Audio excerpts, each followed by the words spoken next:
Magandang hapon. Excuse me. Ako po si Trixie Cruz-Angeles. Ito po ang Luminous. May lakad ako ngayon but I'm in traffic. So, napanood ko yung most of the Senate hearing on the Afghan applicants for special immigrant visas to the United States. Niliwanag during the hearing na hindi po ito mga considered na refugees. At ang purpose ng ang request ng US is ang visa processing nila dito sa Pilipinas dahil yung batas nila requires that they be in a third country for processing and vetting of their SIVs. SIVs, by the way, are special immigrant visas. Ngayon, who are the Afghan applicants? Sila yung mga tumulong sa US nung sila ay may presence pa sa Afghanistan. Many of them were their translators and so on. However, but most of them, one way or another, including their families, have helped the United States during the time of their conflict there. So, medyo may slight ubo. Thank you very much for those telling me na get well. Okay. Actually, may water naman ako.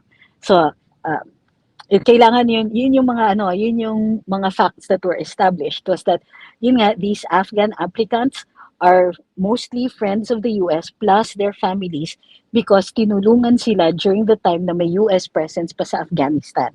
And they did so supposedly at great risk to their lives. And the US troops or those who were the US presence when they pulled out like they did when in Saigon before, when they pulled out, they had to leave behind these people, and some of them may have suffered greatly because of their connection to the U.S. troops when they were present in Afghanistan. So, base sa U.S. law, kailangan ang processing nila is in a third country. At na apparently, ni-request ng US na sa atin ang processing nila. So, bakit nagkaroon ng US presence sa Afghanistan? The same reason why there was a Russian presence in Afghanistan. Tika, mahaba yung history na yan. I think we should have to set aside one period, and I might have to consult muna si Sas also on that one. Yung knowledge ko on that right now would be too sketchy for it to have any value. So, double research ko muna and magkukonsulta muna ako doon sa ibang mga eksperto bago natin i-discuss yung history na yun. Alright. So, ako maingay, it's because I'm on EDSA. Anyway, so US law dictates that the processing will be in a third country. Third country meaning it's not in the country of origin of the persons who are applying, and it's not in the United States. Now, yung question about why it should be in the Philippines was not answered. Kasi tinanong yan ni Senator Amy at ang sabi, of course, ni Ambassador Babes and ni Secretary Manalo is that they will ask this of the US when they do get to talk, when they do get to talk to them again. Okay, sabi ni Charlie Whiskey, please don't use all caps. Yes, we will discuss the Vietnamese boat people later on. All right? We were compensated for that, by the way. And those were economic refugees. All right. Yung sa Vietnamese, refugee status po sila. Itong Afghan applicants, they are not refugee status. Sabi na yan very clearly. So, bakit importante ang refugee status? Buti naman din natanong mo. Okay, anong refugee status? Kapag ikaw nag-apply ng asylum or fleeing a country where you are subjected to oppression, danger to your life, etc., for most likely for your beliefs, then you can be classified as a refugee. When you seek to escape from that oppression, then refugee yung status mo. What are the rights of refugees? Mayroon, yung primary right dito, yung tinatawag na non-refoulement. It's spelled N-U-N-O-N, refoulement. Okay, so, but it's French, so it's non-refoulement. At least that's how my professor pronounced it. I hope I'm saying it right. Para dun sa mga magaling o bihasa sa wikang Pranses, i-correct niyo na lang ako kung mali ako. Okay, so ang non-refoulement means that you cannot return them to their country of origin, particularly if there is danger of oppression or loss of life or danger to the person in the country of origin. Hindi ka pwedeng isole. Okay? Also, may rights then universally to citizenship, but there is no obligation for any country to give that citizenship. What you cannot do is render a person stateless. Okay? So, niliwanag yon yung na hindi sila refugees. Now, how does that affect it? Yung mga pupunta dito for the processing of their special immigrant visas are not to be considered refugees. No, Mrs. Ellen, not even economic refugees. Pero ang tanong ni Senator Amy, and therefore, what is their status here? What visa are we going to give to them? Diba? And are we obligated to give them a visa? Okay, so this raised a question. Sino ang magve-vet ng mga pupunta dito sa Pilipinas? And what visa are we going to give to them? What status are we going to give to them? So, tunnel. Okay. Hindi rin po ito nasagot. Kasi ang sabi is, so, ibig sabihin, they will be processed twice.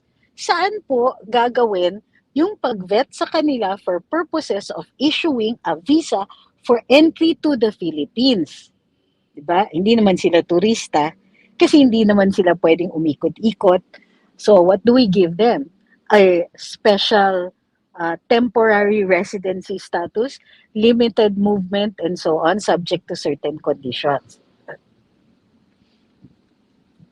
Sabi ni Datu Ron, sino ang magagasto sa pagstay nila dito sa Pilipinas? Well, according to Ambassador Babes, the US will spend for the costs. Ang tanong, magkano yon? And have we determined what the costs are? Hindi pa rin po alam yan. Sabi ni Ate G, pambihira ang gobyerno natin, ang daming katutubo na mahirap at walang bahay na matino, hindi matulungan ng gobyerno, pero mga Afghans, all the way ang gobyerno. Isa pa yon.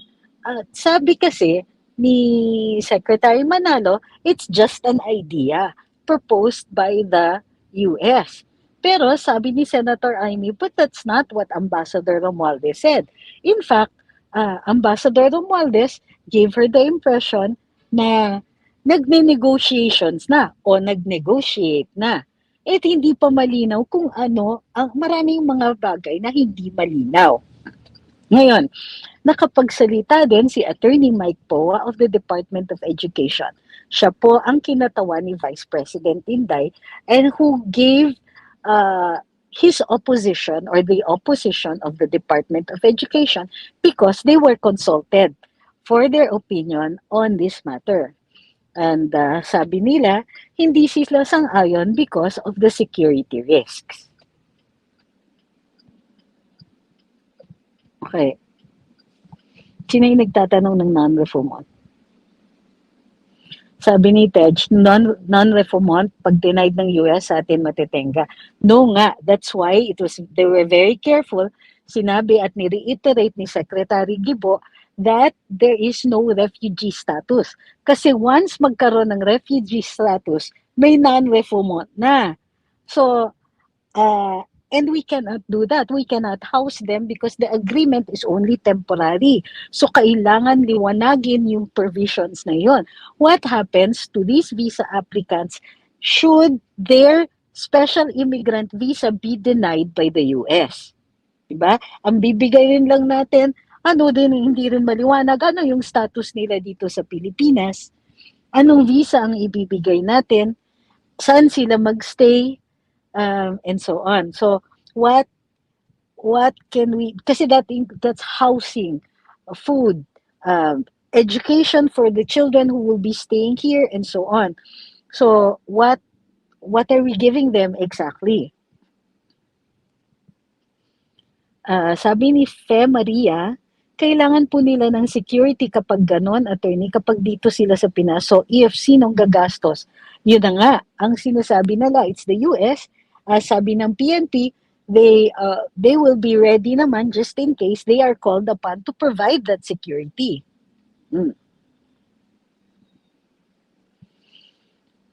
Ngayon, as it turns out, hindi kasi nung una maliwanag. Magko-process tayo ng all about 30,000 to 50,000 applicants. And they will be arriving in batches, allegedly, monthly of about 1,500 and so on, number of applicants coming into the country every month. Hindi, ang tagal. Sabi ni Senator Amy, and how long will they be here? Now, ano yung difference nga? Now, ito makikita natin uli, yung difference between the Vietnamese refugees who are actual refugees and the Afghans who are applicants. Applicants lang of special immigrant visas to the United States. And dahil wala sila sa US, hindi mag-a-apply yung non-refoulement sa kanila din sa US.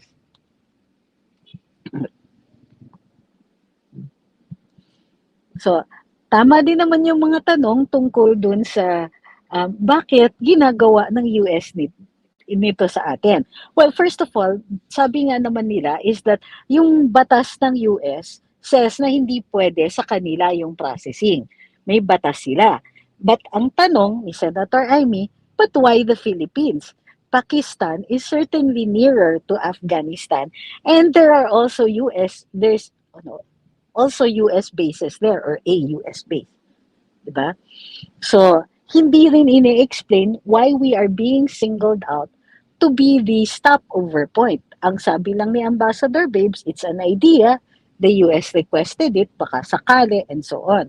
But obviously, it has gone beyond ideas kasi kahit ang DFA ay nag-conduct na ng consultations with other departments. Kung kaya't nagbigay ng opinion si Attorney Mike Poa of the Department of Education.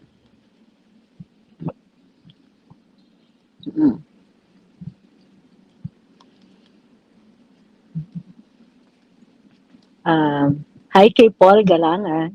Sabi ni Francis, correct me if I'm wrong po, kung ang US ang gagastos, bakit sa kanilang bansa? Bakit sa kanilang bansa na lang? Bakit sa Pinas pa? What for? Ayun nga yung sinasabi ko, is that according to US law, hindi pwede sa US. It has to be in a third country. Pero ang tanong, bakit sa Pinas? Of all the other US allies, bakit dito?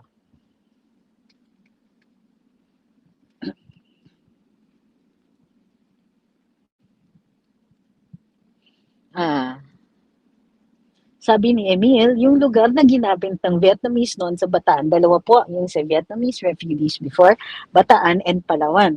So, I don't know kung existent pa po kasi matagal na po silang wala dito.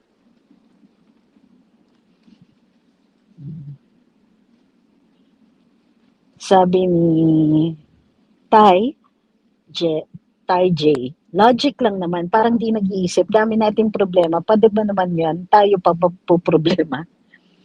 Sabi ni nagko-comment sa Luminous Group, I totally object on this matter. Kahit pa temporary, the US is big enough to accommodate these refugees or take them to Guantanamo. Hindi tayo nakinabang sa kanila at hindi rin tayo nakikinabang ngayon. Sabi ni Sir Francis, mas makakamura pa US kung sa Pakistan gusto nila ilipat sa Pilipinas. Hi kay Arcel De Leon sa Negros Occidental. Alright. So, hi po kay Ma'am Serena. Sabi ni BJ, ang layo naman ng stopover ng Afghanistan. Totoo. So, yun nga, tinanong din ni Senator Amy, why not Guam? Why not the other allies ng US? Why not Japan? And so on. Wala eh.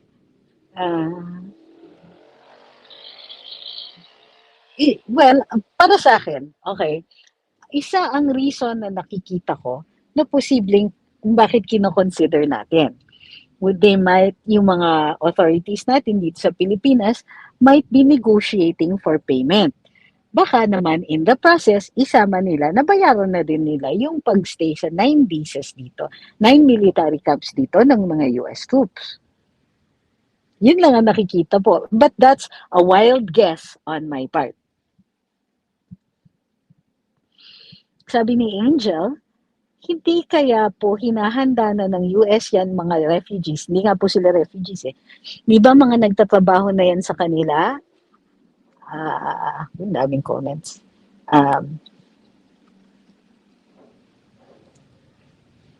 No, teka. Dami palang comments, sandali nawala yung isa. Sabi ni Joshua naman, bakit dito? To propagate Al-Qaeda para makapasok totally ang US sa bansa natin. Well, personally, because the US vets them, I don't think Al-Qaeda itong mga to. Okay. Nakachamba din ang live si Fujiko. Haven't caught up with this issue. Did they say how many Afghans? 30 to 50,000. Ang tanong, what is it to us? Ano pa kinabang natin? Good question. Sabi ni Ma'am Joan, I don't believe the US, mamaya niyan, iwan na lang ang mga refugees sa atin at di na nila balikan, mga liars ng US government. You know, some years ago, we were very concerned about yung paggamit ng ating backdoor, hindi na po police ng Philippine immigration. This was before the time of President Duterte. Na nakakapasok dito sa Pilipinas and it was deliberate on their part na yung may mga religious leaders coming from Afghanistan who were according to some of the military sources teaching a very, very dangerous ideology. And they were in some areas allegedly oppressing the katutubo here. Lalong-lalo na yung mga kasama nilang Muslim na pinupulis pati yung yung kasuotan, samantalang sinasabi ng ilang mga katutubo sa atin na base sa kanilang mga kostumbre hindi naman taliwas sa paniniwala. That became an issue that was brought to the attention of the NCCA when I was legal counsel. So, ang pinaka-recommendation namin doon ay for the Bureau of Immigrations to heavily police this and to inform us of the changes in the communities regarding that. Charlie Whiskey, yes. Bawal ang all caps. Uulitin ko po, bawal po ang all caps. Tama naman si Ma'am Nenita nung pinagbabawal kayo. Hindi ho ba hinahanda ng US yung mga refugees? Di ba mga nagtrabaho na yan sa kanila just in case biglang sakupin ng China ang Taiwan? Hindi po naman sila galing sa Taiwan. Galing sila sa Afghanistan. Bakit nila ihahanda for that purpose? Parang hindi ko pa po nakikita yung connection dyan. Sabi ni The Junior Explorer, walang tiwala ang Amerikano sa mga Afghans, pinasubo lang sila ginamit. Oo. Sabi ni Stormy, malaking problema po dyan ay conflict sa local population at risk sa national security, hindi sa gastos. Wala po tayong gastos dyan. I hope not. Ang kulit ni Charlie Whiskey. Unang-una, sir, bawal po ang all caps.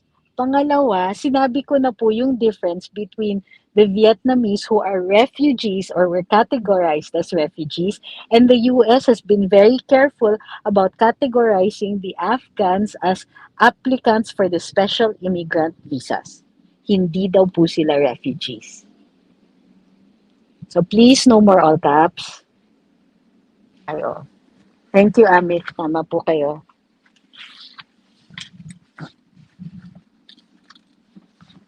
Sandali lang po.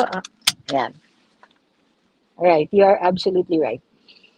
Sabi ni Teacher Mark Reacts, baka sleeper cells sila dito. Well, I don't want to be racist about it. Ang punto lang natin dito is, why is the burden given to us? Where are we going to find the resources? Will the US pay up front? And so on. tama naman din yung mga komento na ang dami-dami nating problema, bakit dadagdagan pa?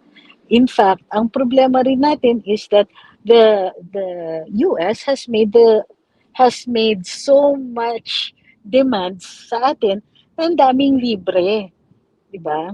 Sabi ni Crocodile Dundee, how long will they stay? For as long as they have to be processed here.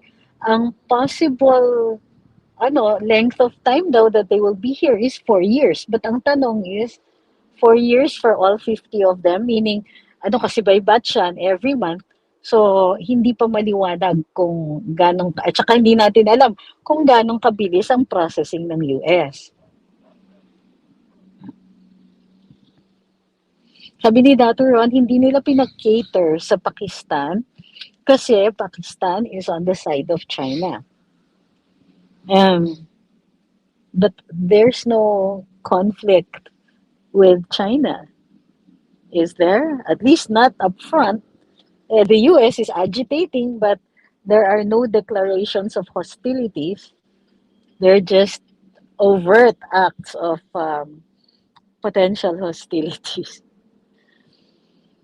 Sabi ni WIC, tama rin concern ng mga representative galing Mindanao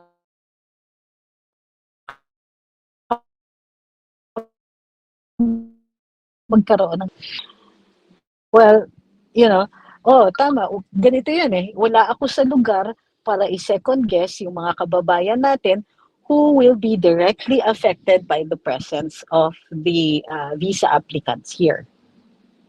So, kung yun ang tingin nila, then, di ba? I think tama rin naman na consideration nila yon. Sabi ni Ma'am Marites, kung si Tatay Digong lang ang nakaupo ngayon, malabang mangyari yan. Dagdag problema lang yan sa ating bansa. Correct. Kasi, tatandaan po natin, although he offered sa Rohingya, magkaiba po ang status ng Afghan applicants dito at yung possibility of taking in refugees from Myanmar, kung di ako nagkakamali. So, sabi ni Harold, unang-una, Sir Harold, tandaan po natin, hindi po sila refugees. And we have to stop calling them that. Kasi baka makilala yung rights nila. So, hindi natin sila pwedeng tawaging refugees. We'll have to come up with a different term. Sabi ni Bong, bakit dito sa Pinas i-process special visa mga Afghan sa Middle East countries na lang or Europe allied ng mga Sabi ni Jamie Moore, sa Afghanistan pa naman, galing ang infamous Taliban na ngayon ay gobyerno na nila.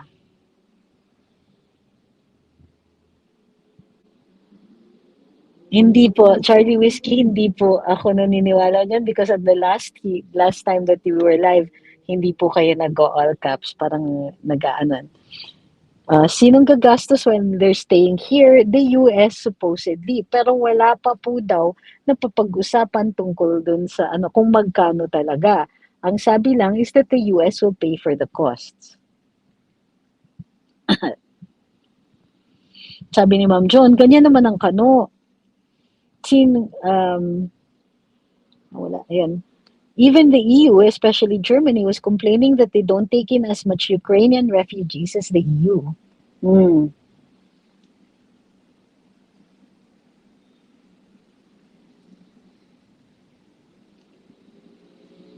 Sir Charlie Whiskey, ta-time out ko muna kayo ha, kasi pati yung mga ibang nagko-comment ay nababother na.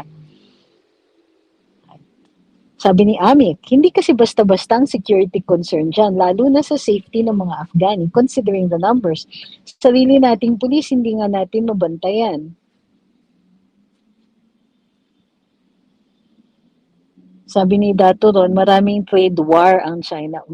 Alam nyo, magkaiba naman po ang trade war from an actual war or an actual conflict. Iba po ang rules niyan. Chips ng US banned sa China, Huawei is banned sa US, etc. Yes, but that's not the war that I was talking about. Hindi naman yung iba yung rights, and we're talking about rights under international law.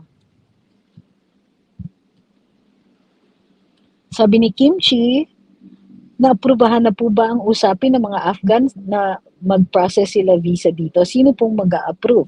It is the president who will approve because this is a matter of foreign relations. At the president is the sole architect of that. Ngayon, ang sinasabi nga Ambassador Babes, hindi pa naman daw pumapayag ang ating Pangulo.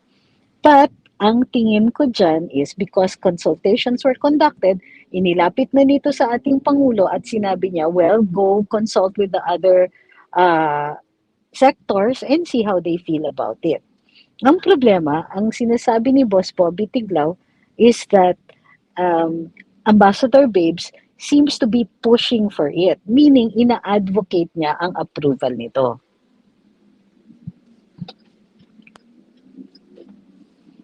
Sabi ni Edgar, New Clark City daw. Wow. Hey, I wonder how that will affect the booming economy in New Clark City or the economy of New Clark City. Sabi ni BJ, may shortage na tayo sa food. May kaagaw pa tayo sa sibuyas. Sabi ni Ronnie, most illegal Afghans selling smuggled cigarettes at the metro here in Paris. Daily hide and seek sila ng pulis.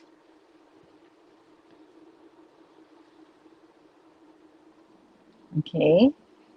Sabi ni Rod, dikit siya sa mga Amerikano. Ano bang inaasahan natin? Malamang papayag yan, lalo na consider ang uh,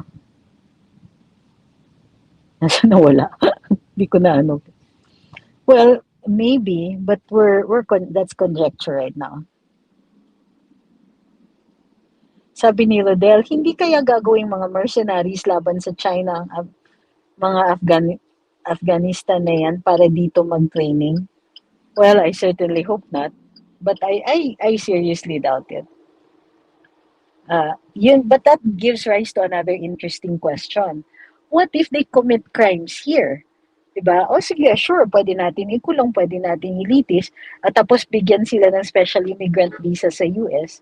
O paano yun? Paano kung tayo, we don't feel that they should have a right to stay here anymore? Kasi magulo, o merong ano, pwede ba natin itigil ang kasunduan na ito? What is our loss when it comes to this?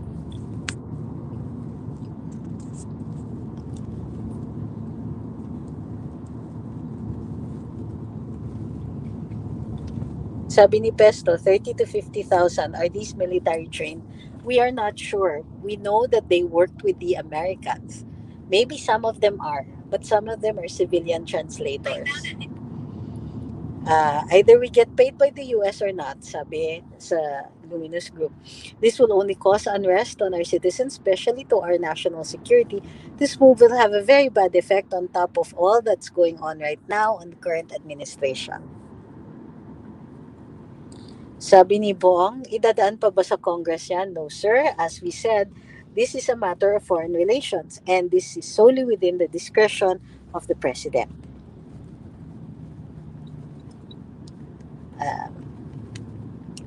Sabi ni Miss Elle, tawag sa kanila sa Germany, illegal migrants. Mostly dito, mga lalaki lang. Sabi ni Rain Cloud, naging Stars and Stripes ang Senado kanina. Puro mga pro-US sila. Well, except for Senator Amy and Senator Jinggoy. Sabi ni Anthony Berconio, greetings from Saudi. At the moment, cooking lunch while listening to your live.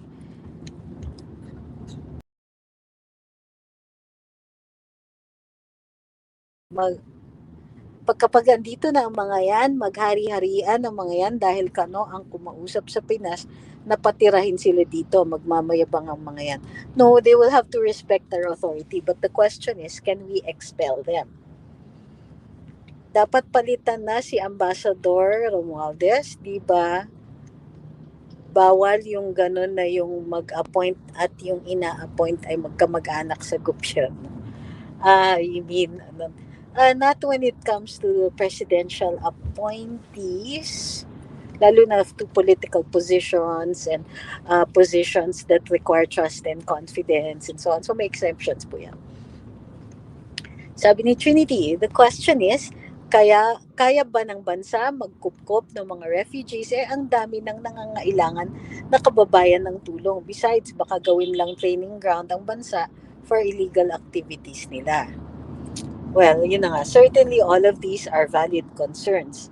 So, kailangan sumagot. Kasi ang nakakainis, kung hindi mo nakakainis, nakakabahala kanina dun sa mga sagot ni Sec. Ricky Manalo at ni Ambassador Babes Romualdez ay napakakulang. And in fact, si Sec. Ricky kept saying na, oh, we will ask the Americans again if there's an opportunity to talk to them pa. So, ibig sabihin, may possibility na hindi man na ma-negotiate yung ibang mga aspeto na ito. Baka done deal na at hindi pa natin alam kung ano yung terms nito. Sabi ni Maraming, attorney all dolled up. Hindi, I had series of meetings and I have just one more place to be. Sabi ni Dante, I think we should not allow them to enter here kasi masyado ng maraming tao dito sa Pilipinas. Sabi ni Rain Cloud, I met an Afghani in Norway before, and they are kind, but they should stay where they can have a place to live, like Europe, US, or Australia. Sabi ni Obey Me, baka kasama yan sa EDCA negotiations. It's possible na isama siya sa EDCA negotiations. Sabi ni RG, sabi ni BBM na di na po siya mag-step down ng ng agriculture saka sana makakuha ba siya sabi ni BBM na di pa siya mag-step down na ng agri, sana makakuha na siya ng okay. Sabi ni Maria Mamoto, di ba pwede tanggihan ang demand ng pwede naman po. Sa airport immigration pa lang natin, kulang na halos ng training sa pag-vet ng mismong kababayan nila. Aasahan ba natin na ma-vet nila na maayos ang mga Afghan? Yes, in fact, there is a conundrum here na sinasabi ni Senator Aimee. Now, the applicants will not be in their home country where there is documentation and so on. So, paano natin sila i-vet for purposes of giving them visas to come to the Philippines while they're waiting for their SIVs from the US? Ano ang magiging basehan natin? Recommendation lang ba ng US? Are we relying solely on the US's recommendation para papasukin sila sa bayan natin? And who will be responsible when they commit crimes? Who will we hold liable? And can we stop this agreement the moment crimes are being committed and so on? Sabi ni Ami, naabagan ko sana si Senator Tulfo kasi doon sa CDC tutol siya sa pag-convert ng visa kahit may Commonwealth law. Kasi baka pumasok mag-convert ng working visa tapos terorista daw pala. Hi kay Mamiya, sabi niya, hindi ba parang nagiging tuta na tayo ng mga sundin ang gusto nila? Well, I think we should wait kung ano yung magiging desisyon ng ating Pangulo dito. If he agrees, then we might have some basis for saying that. And right now, usapan pa rin lang. Although, yun na nga, sinasabi ni Senator Amy, she's not second-guessing the power of the President. Pero hindi rin natin alam kung ano yung status nito. Ano ba, pumayag na ba tayo? Moro-moro ba tong consultations? Tapos na ba lahat ng terms? Anong nangyayari? Hindi rin po maliwanag. Sabi ni Tej, paano ma-vet yan? Wala tayong access sa Afghanistan, tsaka kung sleeper cell yan, syempre sasabihin ng Afghan government na malinis yan. Sabi ni Miss Elle, di ba pagkukunin sila dyan sa Pilipinas, nakabakod ang premises nila para di sila makalabas gaya nun sa Vietnamese refugees? Ask lang po. Well, ang sinabi ni Sec. Ricky is that limited po ang movement nila dito. Meaning, they'll only be allowed to stay in one place. At kung aalis sila, kailangan may paalam. Kung sakasakaling papayagan. Sabi ni Way I See It, daming concerns, visa security, accommodations, food, movements sila, pati yung vetting, background check sa kanila, multi-agency, whole of nation approach na naman. Ay. The US, sabi sa Luminous Group, is in no position to negotiate on what to or not to include on EDCA.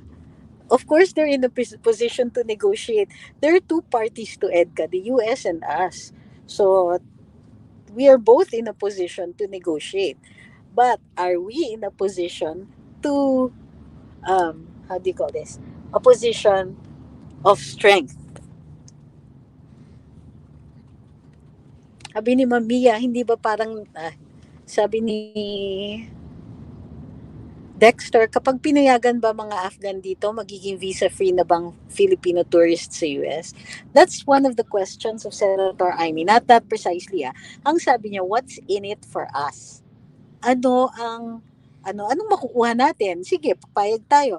Let's say, in spite of all our misgivings, o sige, pumayag tayo. What do we get from this? Kung costs lang ang babayaran ng US, hindi ba medyo lugi tayo doon?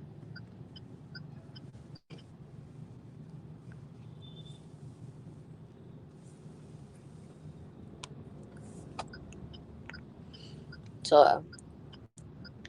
sabi ni George, pag nagkaroon ng culture clash ang Afghan versus Filipino, may minority, mapapaboran ng UN and ICC ang Afghans.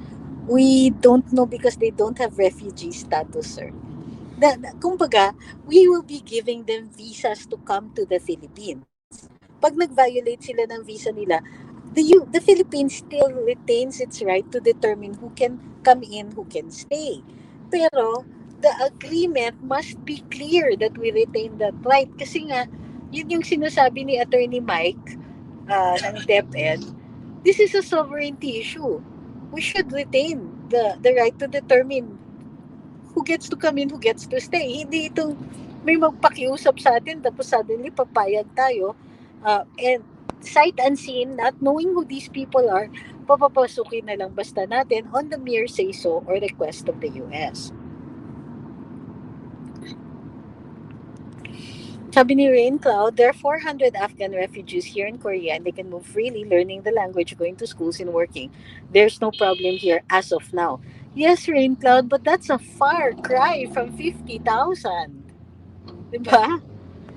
And no matter what, that amount, that number of people here, or even if we're talking about just 1,500, which will be the initial batch coming here, there's a big difference between those two. And also, stop using the word refugees. They are not refugees when they go here.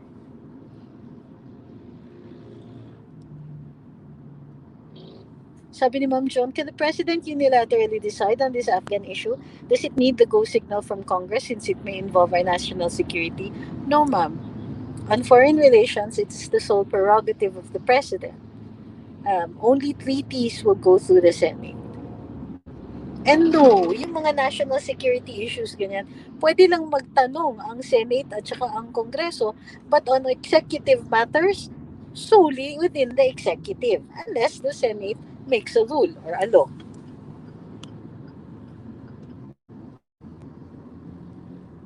Sabi ni BJ, ilang buwan validity ng pagstay nila walang visa? Hindi po. Yun nga yung sinasabi natin, is that dapat bago pa sila pumasok dito, may visa sila for the Philippines. Okay? Meron tayong ibibigay na status sa kanila for the Philippines. Ang tanong nga is, how are we going to do that? How are we going to grant them any kind of visa if we have no information about them?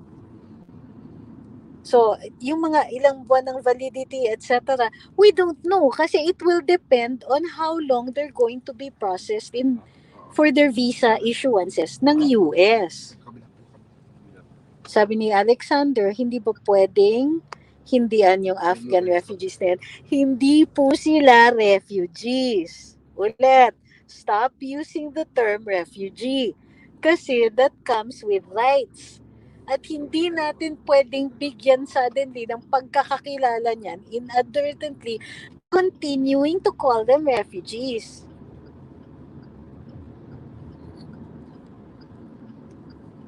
Sabi ni Mami, yung sa kayong Afghan sa Korea, di ba need nila magka-ID doon? Eh di naman efficient sa Pinas yung national ID. Mas reliable nga school ID ng students, mas credible kaysa national ID.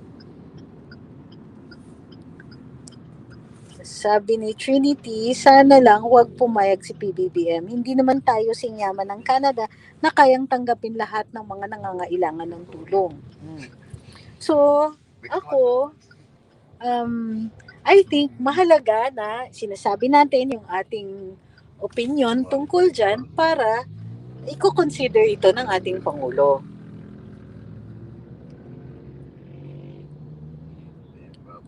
Kung ma-deny ang application nila sa US, saan sila manatili? Babalik ba sila sa Afghanistan? Baka iiwan na lang ng US yan dito sa Pinas. So, yun na nga. Meron bang non-refoulement sa kanila? Dapat hindi. That's why we should not call them refugees.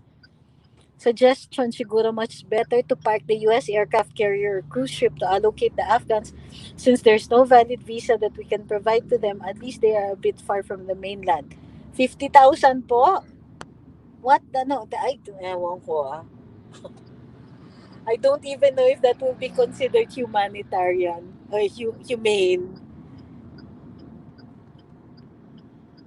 Pwede bang, sabi ni Wataboy, wala kasi tayong input na nakikita at nababasa about Afghan people to PH.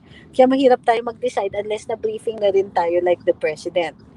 Alam mo, Wataboy, ang may obligasyon na mabigay ng information na yan ay yung executive eh. So anong gagawin natin? Hindi tayo magsasalita until all the information is in.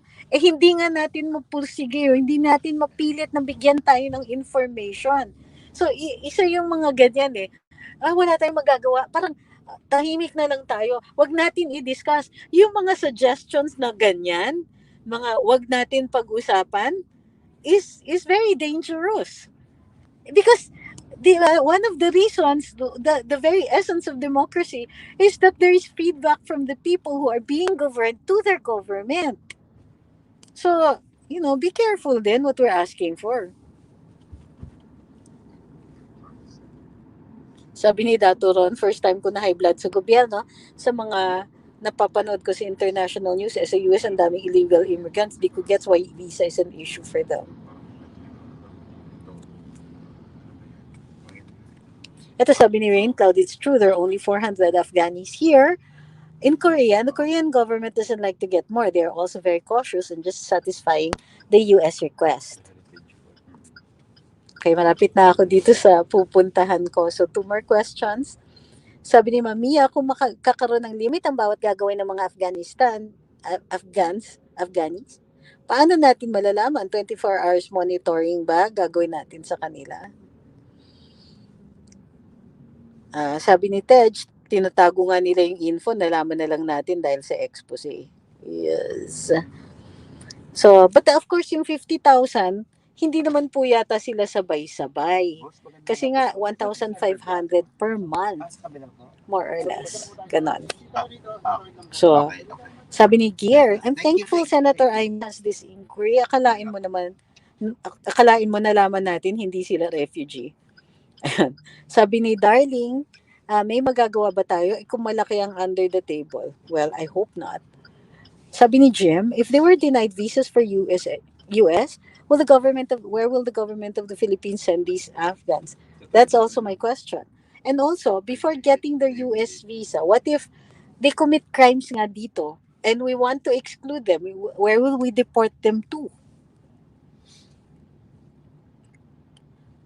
Sabi ni Sir Francis, out of topic, nabasa niyo ba yung issue sa pera files, journalists who decide what you can see online?